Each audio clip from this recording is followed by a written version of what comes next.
Good evening, everyone. Welcome to tonight's living room. Thank you to all of you joining us live. We're thrilled to have you here this evening. And our topic tonight is women and lung cancer. There's men in the room, men I'm sure who are watching from their living rooms and or who will come back and watch post live and thinking, how might this impact me? And I think tonight you're gonna learn a lot and you're gonna find out how what we know, but more importantly, what we don't know about women and lung cancer affects lung cancer as a whole. So we are thrilled to have Dr. Narjust Florez from Dana-Farber, and I'm gonna let her introduce herself in a minute. I know she was expected to be here live. She sends her sincerest apologies. There was an airport mix-up and she was unable to get here in time, but thank goodness for technology and GO2's ability to pivot and Dr. Florez's ability to pivot. We're bringing her in virtually tonight. And I want to ask you first to talk a little bit about, we know, particularly in the last decade or so, there's been an increase in diagnosis, particularly in younger women. Can you talk a little bit about what we're seeing there? Yes. And before we talk that, I brought props. Danielle, I brought props. Oh, no. So I brought even a journal, the article that we just published. It was just published in print in Clinical Lung Cancer. And this is a large summary. It's called Lung Cancer in Women, the Past, Present, and Future. And we really wrote it in a way that everybody can understand it. And we break it down. But let's talk about the incidence. So initially, lung cancer was perceived as a disease of men. And in part was because there was heavy tobacco use in men. But in the 50s, 60s, and 70s, the tobacco companies started heavily marketing to women. And they marketed with things that were very insecure as women: weight and a role in the workplace. So there are campaigns of tobacco saying, if you want to remain slim, and that's how the use of tobacco increased on women. Then we saw the numbers of lung cancer increasing. But in addition to that, we have seen the number of lung cancer cases in women increasing despite tobacco use. So this is not only a phenomenon of the marketing by the tobacco companies, but it's also intrinsic factors that we're trying to understand. Since 2018, for the first time in history, younger women are getting more lung cancer than younger men, despite the perceptions outside that is a disease mostly of men. And this phenomenon is not only a phenomenon in the US. It has been described in Brazil, France, the UK, Spain, India, and Australia. So it's something that's happening globally, and more women are getting the disease. Yeah, and I think in particular, I think the numbers indicate women, when we say younger women, we're talking about women between 35 and 54, roughly, right? And I think one of the challenges that we're going to talk about next revolves around this increase in women being diagnosed. Some of the things that you mentioned are factored in, them being marketed for cigarettes and an increased use in tobacco. But there's also a lot of women who have never smoked that are being diagnosed. And when we're looking at this, I guess my question to you is research keeping up? How is research keeping up, or are they, the proverbial they, keeping up with this increase in order to determine what gender differences might there be? So I call lung cancer a disease of women, and it's a disease of women. When you remove tobacco exposures, 2/3 of the cases of lung cancer globally are in women.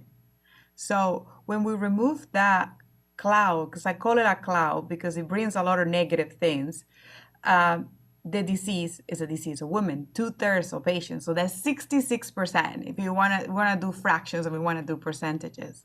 Unfortunately, precision medicine has forgotten the number one rule, and that men and women are equal but different. We're differently biologically speaking in many aspects. So let's break it down how we're different. Women have higher estrogen receptors in the lung compared to men. We have a particularly enzyme, a cytochrome enzyme in women that has lower levels. So when you are exposed to tobacco, you have lower capacity of breaking down those metabolites or toxins, right? Women require less packs to develop lung cancer compared to men because we have lower levels of that enzyme that inactivates some of the dangerous aspects of tobacco. In addition to that, pollution. pollution has been found to be different in women versus men, and a lot of this has been studied in Asia. There's a particle called P as in Peter, M as in Mary, number 10, associated with outdoor pollution and lung cancer, but that particle is significantly higher in women lung tissue compared to men that live in the same area. So when we are exposed to outside pollution, we're also a higher risk for developing lung cancer compared to women. So that's some of the biological parts. Immunologically speaking, we're different, right? As women, biological women, and we are designed, evolved to carry a host, and that's the fetus. So our immune system is very different. And a lot of the therapies that we're using for lung cancer are based on immune response. So women tend to have a different immune response because we have to host, right? We have a tenant for 9 months and only shares 50% of our DNA. So our immune system adapts to not reject the fetus. That's just one of the basics. And when we're studying vaccines and lung cancer, we see that women have a higher immunologic response, but it dies very quickly. So it means we develop the antibodies, but it doesn't last, compared to men that are able to have a medium response, but the antibodies stay in the body for longer. And finally, something that is very different, also biological speaking, about women versus men is how we metabolize treatments. And we're going to talk about that later. But those are the biological differences. And they're the societal differences. So I talked to you, Danielle. I have a group of flight attendants that never use tobacco, but flight attendants is still today in 2024. In my own flight this morning, there was one male flight attendant. So back in the 50s, 60s, 70s, and 80s, a lot of these women just go recycle smoke. So I have 5 flight attendants that have secondhand smoke. So when women and men are asked about secondhand smoke, women report 79 of the women's reported secondhand smoke exposure compared to 21% of the men. Yeah, I think it's fascinating. And before we move on to the next sort of question or topic, I just want to kind of break down what you said in very basic lay terms. So women's bodies, because of X, Y, or Z, respond differently to whatever mitigating factors might come into their lives, whether it be indoor or outdoor pollution. What else did you say? The less packs. To break down. Yeah, so the less packs per year is interesting to me because I think when I think about screening and the current qualifying criteria for screening, it's a pretty heavy pack year history, effectively based on this conversation geared towards older men, right? As opposed to these younger women. So it's even a challenge when we're looking at screening this population of women because of the current guidelines for screening. That's just, I just wanted to kind of bring that sort of full circle, because it's not just a once diagnosed, it's really when we're looking at screening, which GO2 is pushing, it really does not include the women that Dr. Florez is talking about today. Just to add to that, Danielle, women are diagnosed with lung cancer at younger age. Yeah. So the 50-year-old cutoff, it tends to exclude a lot of women. So we require less packs. We're younger at diagnosis, and we also may have quit smoking. The quits have been removed from the guidelines, thank God, but that excluded a lot of women because women quit long time ago and they were excluded. I have a lot of women that didn't qualify for lung cancer screening for a year or two because they quit 17, 18 years ago. Yeah, and just to, again, expand on what Dr. Florez just said, the qualifying criteria had a significant pack year history, but it also said that you can't have quit smoking longer than 15 years ago. And recently the American Cancer Society said we need to get rid of that 15-year rule and open it up to just former smokers regardless of when they quit smoking, which is a huge step in the right direction, but we're still challenged until USPSTF jumps on board as far as at least getting it covered. So I don't want people to think, oh, I all of a sudden now qualify, because there could potentially still be a reimbursement issue. Still worth having a conversation with your healthcare providers about, though. And I always want to point that out to you all in the room, because you are our champion advocates for speaking to people that you know who might qualify for lung cancer screening. It happens not often enough, as we all know, based on the number of people actually getting screened. Okay, I'll get off that soapbox for now. Let's talk a little bit about delays in diagnosis, Dr. Florez. What does this mean, number one?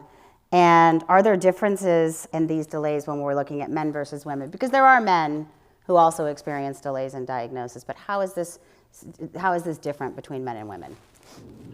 Well, there are delays in diagnosis for both genders, determined by many factors, particularly social determinants of health. We know that patients in rural U.S. are less likely to be diagnosed early because when I was at the Mayo Clinic, I had some farmers that needed to drive 200 miles to come and see me. So that can be challenging. There are many populations. But when we try to, because we're talking about women in lung cancer, women with the same symptoms, age, and risk factors take twice as long to be diagnosed with lung cancer compared to men. And there are many factors that break that down.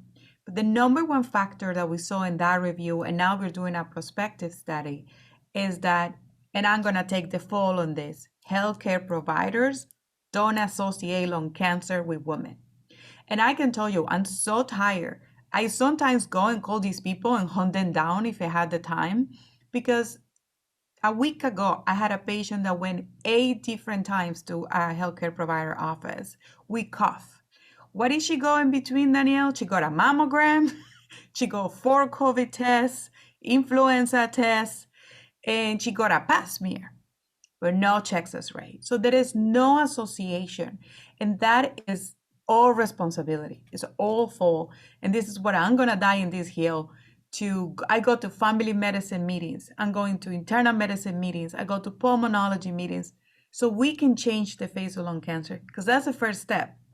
We need to associate the disease that's killing our women with the women's are killing, so we don't continue to delay this. Because a matter of weeks is the difference between a stage 3B and a stage 4. So there's delays. And what happens with lung cancer screening? Just to close that, women are 32% less likely to be offered lung cancer screening. And if you're a woman of color, it's 6 times less likely to be offered lung cancer screening compared to men. And these are patients that have the same risk factors, the same tobacco exposure, the same age. So we only don't diagnose our women, but we also don't offer them the pathway to diagnosis. And that's what the patient advocates are in the room. Your voice is being heard. And I love going to the Hill with my patient advocates because I just sit down in a corner and there are so many stories that usually the staff A is like, okay, this is important. But I feel it's very unfair to ask our patients also to have to advocate for what the doctor needs to offer. Because we offer mammograms and we offer pap smears. I get a message about my pap smear every other year in Epic. Why can't we do that for all patients, not only women? Saying, hey, you qualify for lung cancer screening. Do you want to discuss that with your doctor? Instead of putting more responsibilities in our patients, particularly in our women. I had a patient that told me the other day, I had to be a good mom, a good wife, a good sister, a good daughter. I need to cook, I need to clean, I need to have a full-time job, I need to exercise, drink water, make sure I help the kids with homework. I need to be a driver for all these kids' activities. And on top of that, I also need to go to the doctor. So it's like we keep putting more and more things in our patients. So that's what I take responsibility. We fail to bring lung cancer screening to women.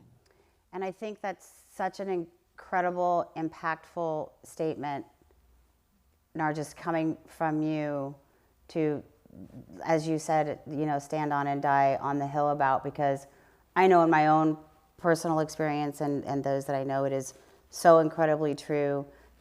That you're gaslit, as you sort of mentioned earlier, or things are kind of excused or pushed away as some other women's disease or issue, when in actuality, when you look at the sheer cases of lung cancer diagnoses in women, it supersedes breast, and correct me if I'm, breast, ovarian, uterine, cervical, something combined, correct? For all mortality, of them.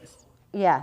Yeah. So I'm wondering, outside of folks like you who are shouting this type of stuff from the rooftops, do we know if anything is happening in med school? Are these conversations or is it trickling down that far for future generations of healthcare providers, right? Because by the time somebody gets to you, they're already diagnosed. How are we getting our primary care physicians, our pulmonologists and the like, educated on what we're talking about right now? I think because survival has significantly improved, and now we hear many of our women talk, and thanks to social media, we're talking more about lung cancer now than ever before. When I train, Danielle, I wanted to be a lung cancer doctor since very early in my training, and people were like, "Oh, are you sure?" But now thanks to many of the voices or patients, caregivers, medical students now talk about lung cancer, not as much as I would like it. I'm biased too, but now there's more talk about it. When I train, it was like a rare disease that happened to a small group of people know what it is. So talking and normalizing it is a very good step to do it. Like, there is no stigma with breast cancer anymore. But still, my women, when they disclose their diagnosis, they're half afraid of disclosing the diagnosis.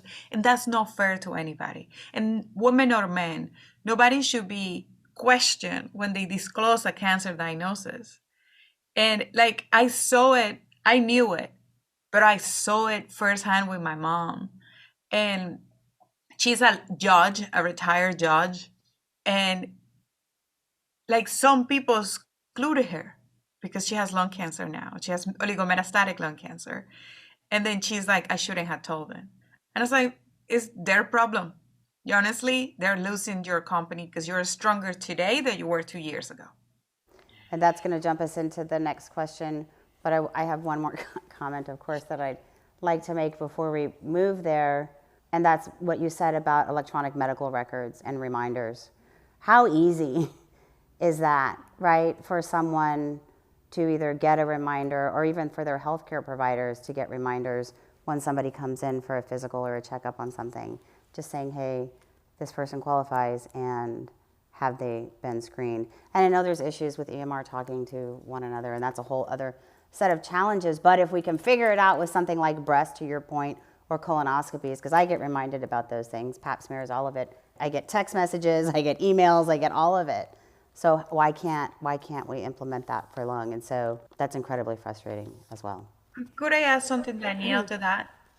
Sorry, and put you as an example, if you don't mind. Yeah. So, because I know your mom, and taking into account you're a woman and you have a family history of lung cancer, your survival benefit, if you don't use tobacco, but if you use tobacco, will be the lung cancer screening because your family history as a woman. Yeah. You would have more survival benefit from that than your mammogram, than your pap smear, and your colonoscopy. So when we talk about screening, we always say, oh, we want to make sure everybody benefits. Yeah. The survival benefit for lung cancer, when you look at the numbers the right way, lung cancer screening is higher than mammograms. Yeah. And to be honest, I have mammograms. It's not fun when you get squeezed. It's not fun. So if we're able to make squeezing your tatas routine, we can make routine for lung cancer screening. It's low dose CT scan. How many of you, we all dare the pap smear, we all dare, they're very invasive procedures. Every time I had the pap smear, I was like, oh, I have a pap smear today. The entire day you're thinking about it, but we normalize it. Yeah. And it's less invasive to get the lung cancer screening or just to have a conversation with your primary care doctor. My mom had lung cancer. My sister had lung cancer. I was exposed to secondhand smoke. And let's not forget the breast cancer survivors. I have a large cohort of those. They're also excluded for lung cancer screening. And they were radiated on the lawn. And they get lung cancer right where they were radiated. Yeah. It's up to us girls to spread the word.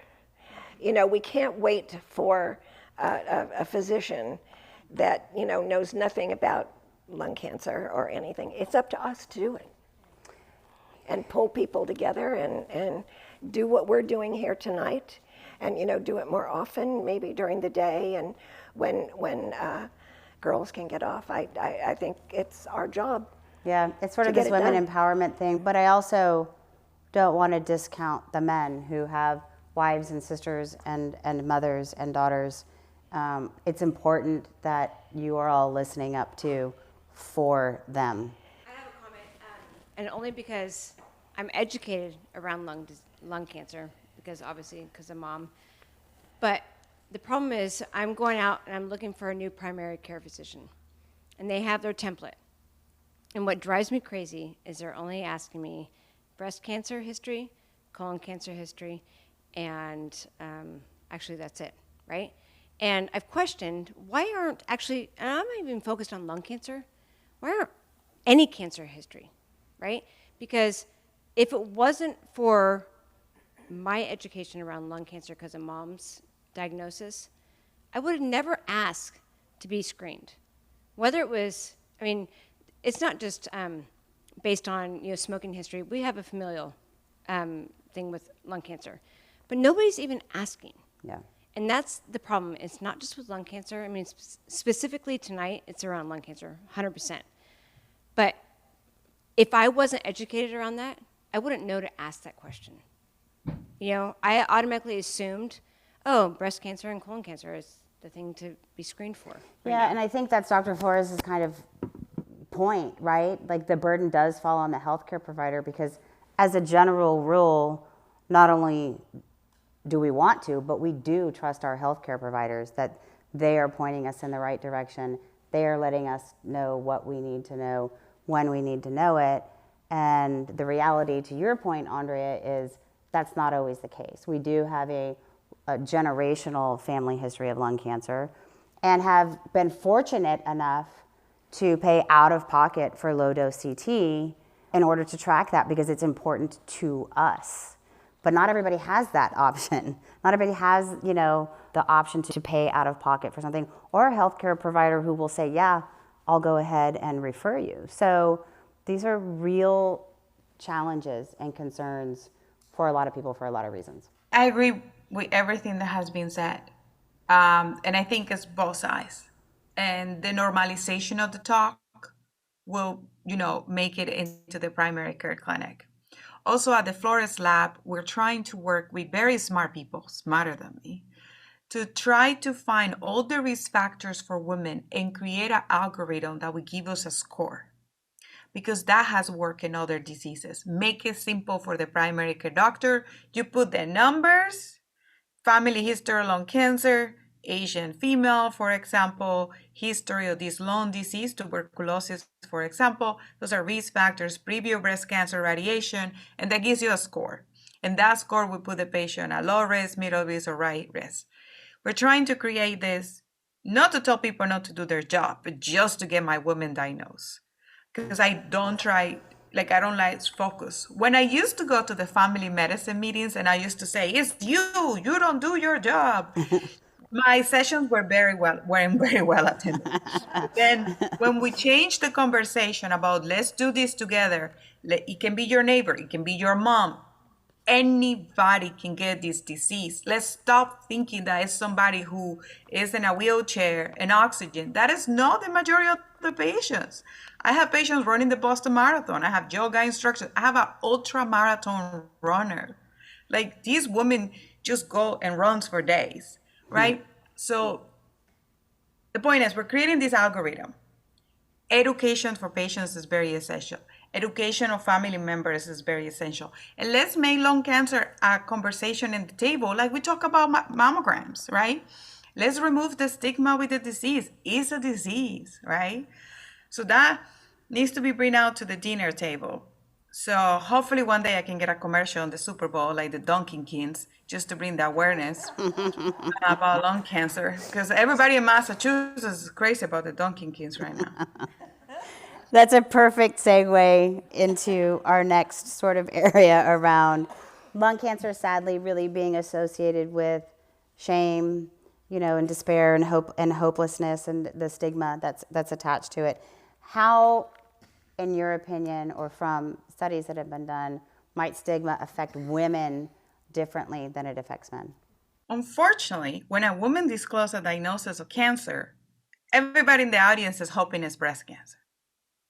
And there is this whole pink fever about it. And yeah, I'm not very loved by them. It is okay. It's a whole pink fever. And it's like, that's the disease of women. And that just feels in the stigma when any woman gets out of that box that's supposed to be breast cancer.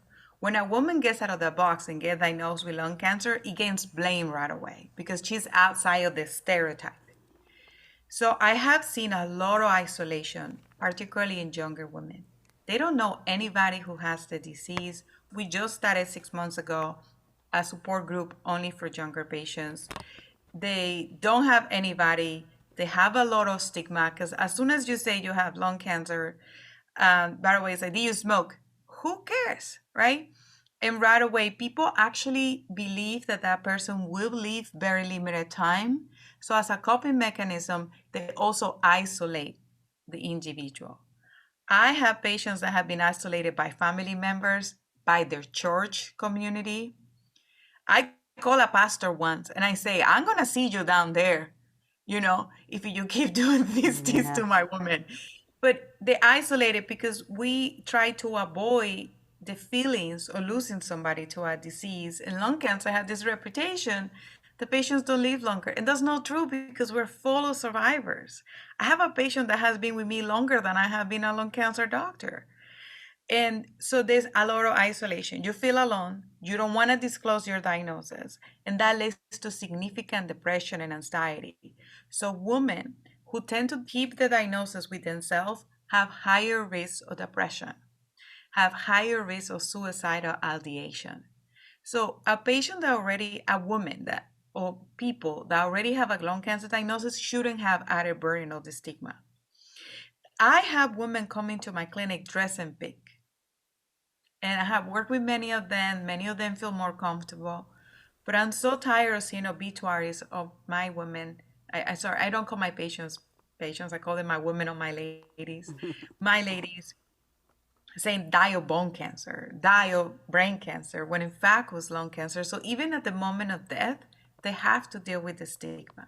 So that's what I say. Lung cancer should be a conversation in the dinner table, should be a conversation in social media, should be a conversation or policymakers so we can normalize it. So our patients stop carrying this burden of stigma.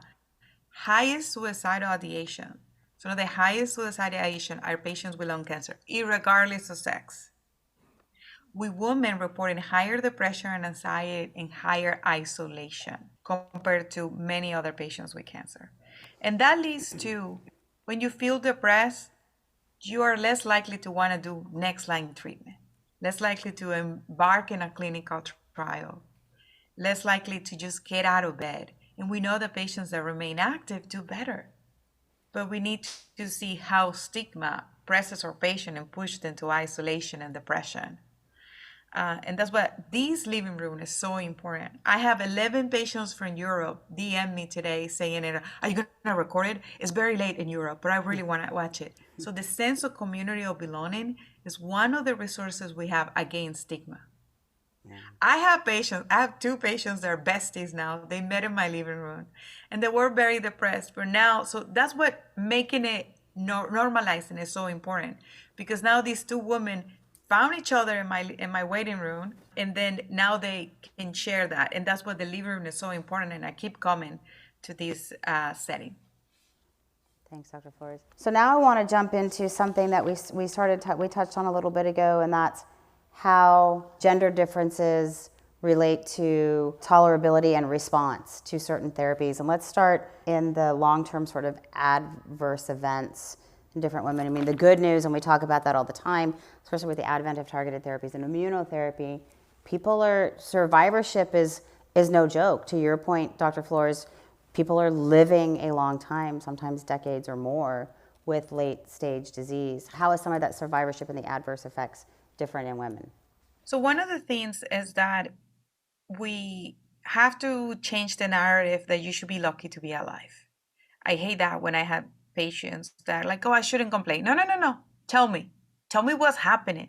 And that's what sometimes the wife is very helpful for the wife or the husband, because I get the elbow. Tell her why you told me, regardless of gender. So one of the best things about side effects is to have a spouse. Okay, because the spouse can elbow the patient during the visit and say, it's like, you are spending a lot of time in the toilet. So, and that's what is also good to hear the caregivers. The caregivers are an essential part or care team, as good as the surgeons. Probably the caregivers give me more information than the surgeons. So women tend to have, first, the gender bias that we talked, that the latest diagnosis also affects side effects. There is a belief that women report more side effects than men and they complain more, but that is not supported by data at all. Women report side effects 11% less than men in lung cancer. So the whole perception that we're nagging and that we're always complaining is not true. 11% less. And when we talk about chemotherapy, 30% less. So women don't complain much, but we have more side effects. Why? A lot of these chemotherapies were tested in men. Healthy clinical trial men. Men with a performance status that were able to still work and get chemotherapy. Men that were in their 50s and 60s. Some of the early lung cancer studies, over 70% were men. So we are testing these drugs in a majority men population. We come with a dose, and then we try to treat all women with that dose. Try to put yourself in a pair of jeans that are created for men. They don't fit right? Like, I know there's some people that may like that fashion. It's okay, but we have curves. It doesn't fit. Those jeans don't fit, right? Or shoes. It just doesn't work. So the same thing happens. So now we're learning that women have severe side effects compared to men. One that is very particularly is neuropathy with the taxanes.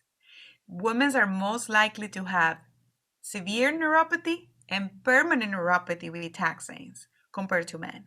And this is the tingling sensation in fingers and toes after the chemotherapy that can last a very long time. Another side effect that's more common in women is nausea and vomiting. So when a woman is telling you we have nausea and vomiting, it's because they truly have it. Hey, raise your hand to the women in the room if your PMS gives you nausea, right? We have a high tolerance for nausea. And the people that have humans, that have made humans, right? They have nausea during pregnancy. So actually women have higher tolerance for nausea. But when women complain about nausea, are less addressed compared to men. So we have higher side effects, but we are not hurt as much. And it has to do because women are supposed to be nagging and always complaining, but the data doesn't support that. So more side effects for chemotherapy, significant permanent side effects. For all therapies, higher rates of diarrhea, nausea, vomiting, and long-term side effects, higher rates of skin toxicity with targeted therapy, with EGFR therapy, those rashes, higher weight gain with many of the targeted therapies. And we forget to talk about how weight gain can be destructive to patients' self-esteem, right? ALK inhibitors can give you 10, 15 pounds. MEK inhibitors can give you 20, 30 pounds of weight gain. And let's all be very honest, nobody feels comfortable when whatever genes don't fit. So the drugs were tested mostly in women. Women have more side effects and are also less likely to be hurt by their oncologists. Let's talk a little bit about survivorship challenges, particularly as they relate to some of the social issues when it comes to women. I know we touched on it a little bit earlier. Let's talk a little bit more specifically about it. So there are more lung cancer survivors that are women than men. Why? Because women with lung cancer live longer. And this includes non-small cell lung cancer and a small cell lung cancer. So both of the large subtypes. Regardless of stage, women live longer, including stage 4. At 5 years survival, significant women live longer. So what that means is the large pool of survivors are women. And the large pool of advocates that are survivors are women, right? So this system is being driven by the work of women, but their survivorship needs have not been studied in detail. Let's talk about the realities of the financial toxicity associated with lung cancer and survivorship. This affects everybody, but women unfortunately are significantly paid less compared to men, right? We know that. As women, we earn less money to the dollar compared to men. So financial toxicity tends to be higher in women. We get paid less. Additionally, there is a higher number of women that work as single mothers, and they have higher financial toxicity associated with that too. Don't say there's no men, they're single parents. That also happens, but statistically speaking, majority of women. So they have higher financial responsibilities, right? We're talking about money. What happened also? Women tend to be the caregivers of all. So they tend to distribute their wealth to family. So when cancer affects them, there's less savings. And it's not the belief that women shop, that we shop and buy. No, we run the budget in the house, but we tend to give whatever we earn to our family more. So when lung cancer comes, there's less savings. So we earn less. We tend to mostly care children more as single mothers. And we also tend to give wealth to other family members, including children and parents, for example. So when cancer comes, it affects the entire financial nucleus of women. And doctors, providers, caregivers are not very good talking about money. And that was the first thing I wanted to talk about survivorship, because cancer is expensive. Cancer is a financial burden. Cancer can take our savings and is the number one reason of bad pregnancy for health-related things. So that's what I talk about my women, and I talk about my men and non-binary members about survivorship and financial toxicity, because we don't talk about it, but it's still an issue. So women tend to have that need. And what can we do to talk about financial issues? I ask my ladies how we're doing in the financial sphere. And at the beginning, there's a lot of, shame about talking about it. And I tell them stories. I moved to this country and my grocery store used to be Dollar Tree. Because, they see me in Harvard and the doctor was like, no, dear. This cardigan came from Goodwill. I love everything. So I opened the door to talk about it because we had to talk about money and we need to talk about financial advisors or financial advisors are usually underutilized. And it's because we don't talk about it. And there are many grants. This time of the year is my favorite time of the year because it's still money around for grants. So I tend to ask my ladies, let's see if there's a grant. Let's figure out how we can find resources to support you during this journey. And that includes Ubers, if we can get them covered, whatever it helps. And that's what a lot of the studies I do tend to have a financial incentive, not because I'm trying to get people to complete the studies, just a way to, understanding they're donating their time to complete some of these studies. So I just covered financial toxicity. I wanted to talk about it because we never talk about it. And it's very important. It is very important, and I couldn't agree with you more. And it's worthy of its own living room, really, if I'm being honest, when we're talking about the burden of financing your cancer care, not even just as it relates to the cost of the therapies that may or may not be covered, but we're talking about food insecurities, people that do not have money for food, people that do not have money for gas to get to and from their appointments. It's a very, very real thing. And I think an even bigger problem, and those of you who are new to this program have heard me talk about this before, is that there's not enough money to go around, particularly for lung cancer patients. There's a lot of really great groups out there doing wonderful jobs raising funds, but they kind of bucket it out, right?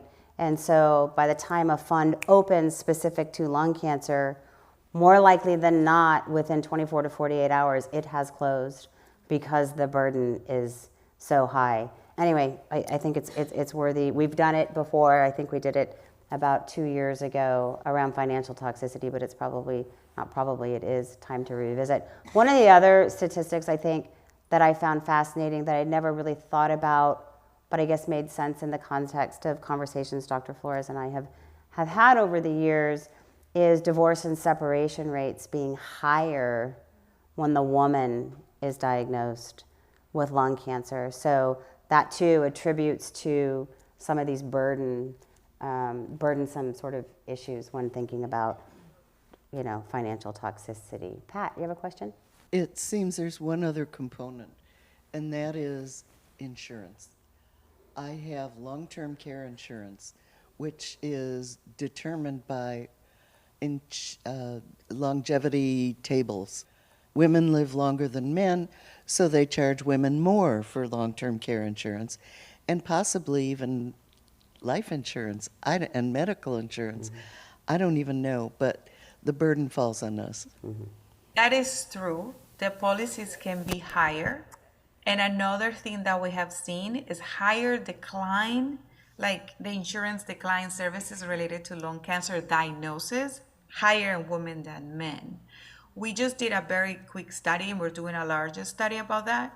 So to anybody who's listening, if it's something in your healthcare bill doesn't make sense, don't just pay it. That's what I told my ladies. Don't just pay it.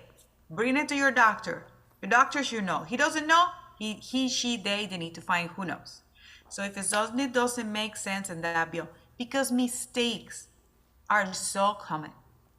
And these insurance companies don't have our patients' interests. They don't. I had a woman that we went to fertility preservation. That's what she wanted to do. And we run everything by the insurance ahead of time. Then we preserved the eggs, and then the bill came for $23,000.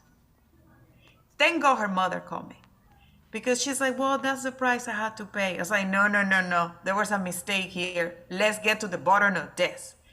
And it was a coding mistake. They called her like it was elected fertility preservation. Like she didn't know when she wanted to have kids instead of lung cancer diagnosis. So the bill went for $23,000 to $686.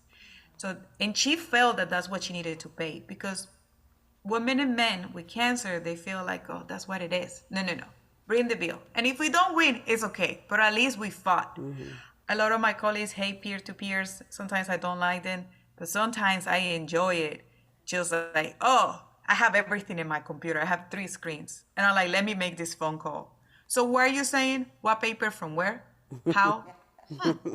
Let me figure it out. Mm-hmm. So I think if something doesn't make sense, you have the right to ask. And that's a thing that we often don't talk to our patients. Oh, that's what it is. There's another way. Oh, there's a drug assistance program. There is a car. My patient, 28 years old, was diagnosed with EGFR lung cancer last week, and her copay was $4,000. And she was ready to pay. It's like, you didn't call me? We're going to figure it out. And I called a few people, we figured out, and her copay was significantly down. So there are ways around. Sometimes the answer is no, but at least we all can sleep saying, like, we try. Mm-hmm. And it's coding mistakes are very common. Very, very common. Because the coding, that insurance takes seconds to make a treatment decision. And that was published in the New York Times. That they take seconds to make a treatment decision. Because most people are like, oh, it's just deny. So it's so exciting and refreshing to hear you talk about this and the way that you're able to manage it with your ladies. To anybody who's listening this now or later, if something doesn't make sense, call your insurance and ask, can you send me a detail of the expenses? That alone, they have to review it before to send it to you. That alone can make a difference. I ask my ladies, just call and say, hey, I want a detail. When you go to a restaurant, don't you check everything to see if you pay your bill? So we're used to paying medical bills like without questioning. No. They're making money out of our sick patients. Yeah. So request a detailed expense. And send it to me in paper to my house. And I have a highlighter so you can highlight it. I've been there myself. I had the super mega Harvard insurance, and I was very sick with thoracic outlet syndrome. My ICU bill came to $100,000, and I was billed that. And I was like, send me the details. And I have time. Send it to me. So that could be enough just to ask for that. They don't want you to call them, but you're going to, right? We're going to do that now. And talking about money is the beginning, right? We just been talking about money for around 20 minutes. Yeah. Normalizing talking about money and bills and what happens. My patients feel shame. And that's what I come down and say, hey, all these buildings don't belong to me. Until like a month ago, I was still driving my 2012 Jetta since medical school. I had to change it because the mechanic told me he was going to leave me in one of the freeways in Massachusetts. But like, we're all humans, and nobody came from like large amount of money. I came to this country with a scholarship. So normalizing talking about money is so important. And your doctor is not only there to just say, oh, do this, do that. It's like, hey, what is happening at home? I agree. Right. I agree. You mentioned the shawl study, and I think that we did do a living room. I think it was a special edition living room during COVID. But if you could touch on that a little bit.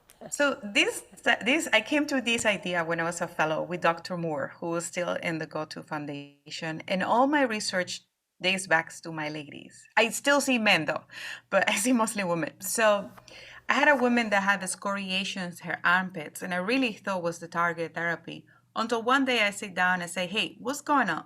Like, it's not the targeted therapy. So she was having intercourse through her armpits because it was so painful to have vaginal or anal penetration. And I was like, and I realized I couldn't sleep for 3 days how many times I haven't asked my ladies, how's their sexual health? So I came to Dr. Moore at a World Conference on Lung Cancer and a fellow. And I'm like, hey, I want to study sexual health in women with lung cancer. And then Bonnie was still there in a membership meeting. And then we all met and they're like, we can do it to the registry. So this is the largest today study on sexual health in women with lung cancer. And it's the first study dedicated to women and the first study since 1999. And let's all be very honest. None of us fit in the jeans that we used to wear in 1999. The majority.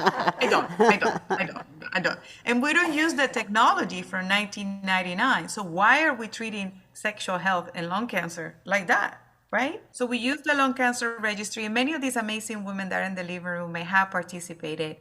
And we learn about the issue. And why is sexual health so important? We know that sexual health affects self-esteem. If the sexual dysfunction has been addressed, decreases depression, decreases anxiety.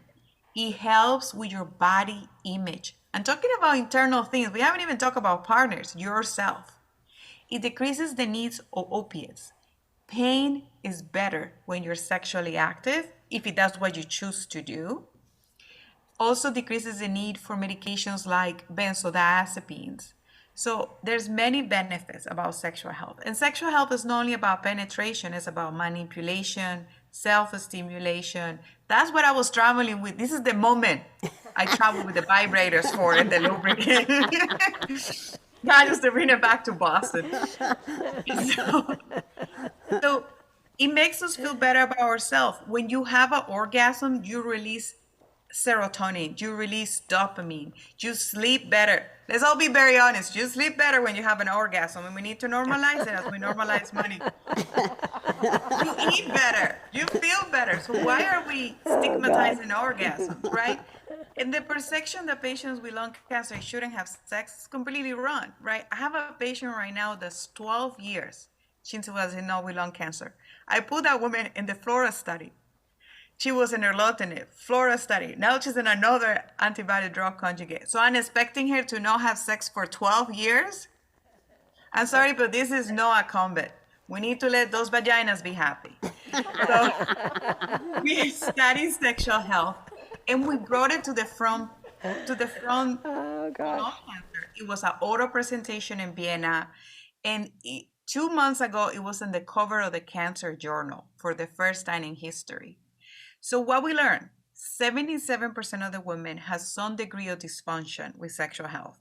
And the number one issue was vaginal dryness.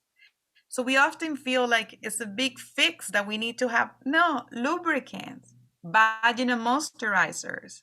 That's what I always carry them with me. And I have a bowl in my office, a crystal bowl full of lubricant samples. It's funny because sometimes people think it's candy. And like, depends how you see it. Depends how you see it. So I have the bowl in my office to normalize it, to completely normalize it. And I ask my ladies, let's talk about your sexual health. And if you don't feel comfortable, I say, send me a message. So if you don't feel comfortable, you can say a patient gateway message and say, hi, Dr. Florez, I would like to talk about sexual health next visit. You open the door. You know, talking about sexual health is like going to the gym. The first time you talk about it, you remember the sex talk you had with your parents? My parents are surgeons. They use way too many technical terms for me and my sex talk, both of them. My dad is a urologist. He's like, the prepucium of the penis. I was like, what the hell, I'm 12. Okay. So the point is that we found the dysfunction, but we found the fixing, which is lubrication and moisturization of the vagina. And the second thing is that we learned that all the things that we learn about breast cancer don't apply to lung cancer. Shortness of breath was the third most common complaint about affecting sexual health. So we have created these educational sheet with sex positions that require less lung capacity. And we also talk about, in the paper and all the talks, that sexual health is not only about penetration, it includes cuddling, oral sex, kissing, sexual health. includes touching, self-manipulation, manipulation of your partner, and feeling sexy, with your new changes after a lung surgery, after radiation, after chemotherapy. So thanks to the GO2 Foundation, now I have all these old colleagues talking about sexual health. And I don't miss the opportunity to say vagina in front of them. And it's so interesting because yet again, this is one of those things where, and I think Dr. Florez, you and I had talked about it when we talked about sexual health. If this were as true and deep an issue for men, well, and we know it is, they've got pills for it, right? And they've had pills for it for a long time, but there's not been anything for women. It's not. It tends to be, I think, a little bit more taboo for women to talk about their sexual health than it is for a man to talk about his. So thank you so much for working, you and Dr. Moore, for working with us and getting that study up and running, and for it having so much success. How do you recommend women diagnosed speak with their healthcare providers, particularly if they think they're being sort of sent down the road or gaslit, as you said earlier, and not listened to? If it's before diagnosis, my number one rule is get your medical record and find somebody else, if it's possible. But finding a primary care doctor is very hard too. So I often tell my ladies, sometimes you need another type of healthcare provider, a nurse practitioner, a physician assistant. People have many skills to provide it. So sometimes we all want to go to the ND. I actually like my physician assistant, OBGYN, a lot, because she listens to me and she's not in a rush. So if you feel like you have a symptom before your diagnosis and you're not being heard, you can find somebody else, or you can demand testing.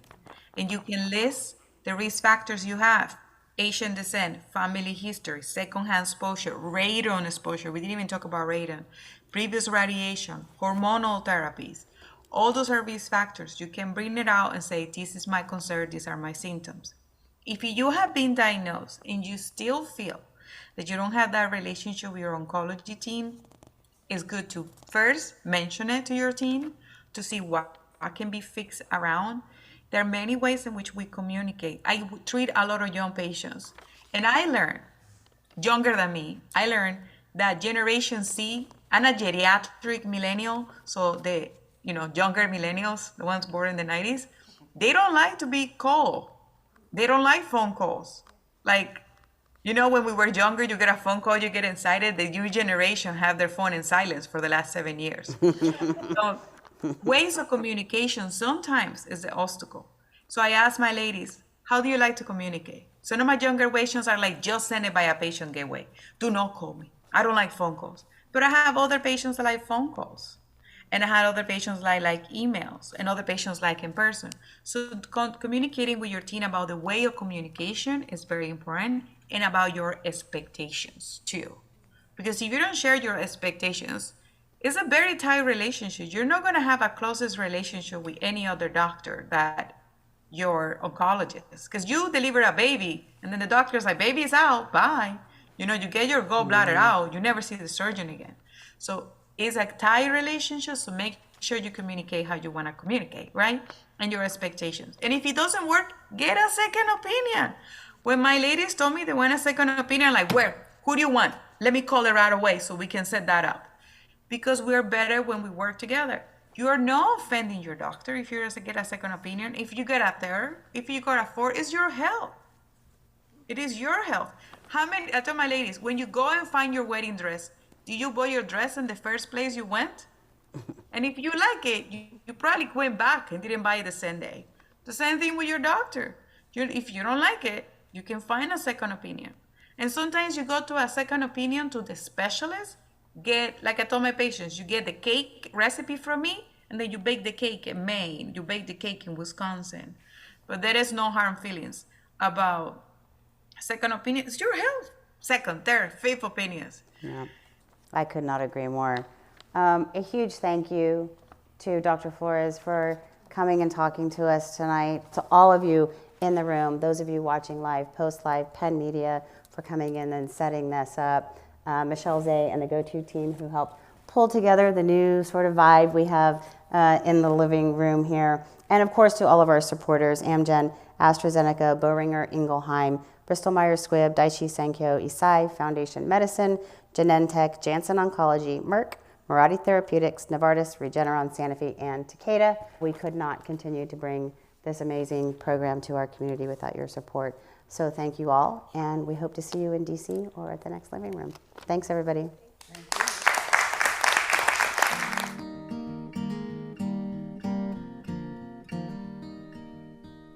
So I'll be brave if you're brave. I'll be brave, but only if you're